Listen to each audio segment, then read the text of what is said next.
হিলি স্থলবন্দর দিয়ে ভারত থেকে চাল আমদানি স্বাভাবিক রয়েছে। ভারত থেকে আমদানি হচ্ছে নানা জাতের চাল, কমেছে চালের দামও।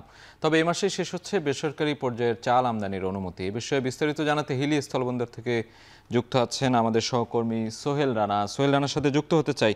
সোহেল রানা, আমরা বলছিলাম হিলি স্থলবন্দর দিয়ে যে চাল আমদানির বিষয়টি, কোন কোন জাতের চাল আমদানি হচ্ছে এবং সেখানকার সার্বিক পরিস্থিতি জানাবেন।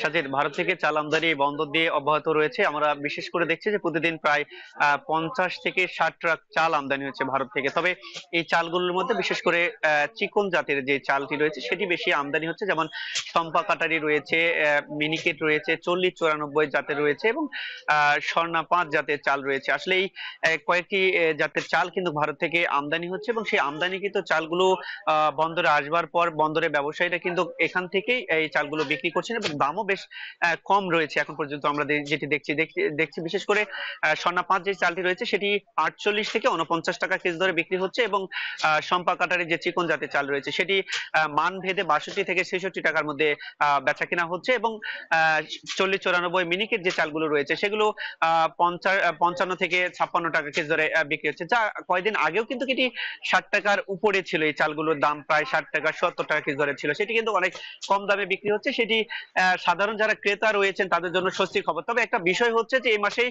30 তারিখে কিন্তু চাল আমদানির যে সময়সীমা সেটি শেষ হয়ে যাচ্ছে। সাজিদ, তো এই ছিল আমার কাছে হিলি স্থলবন্দর থেকে চাল আমদানি দরদাম নিয়ে সর্বশেষ পরিস্থিতি। সোহেল রানা, আপনাকে ধন্যবাদ।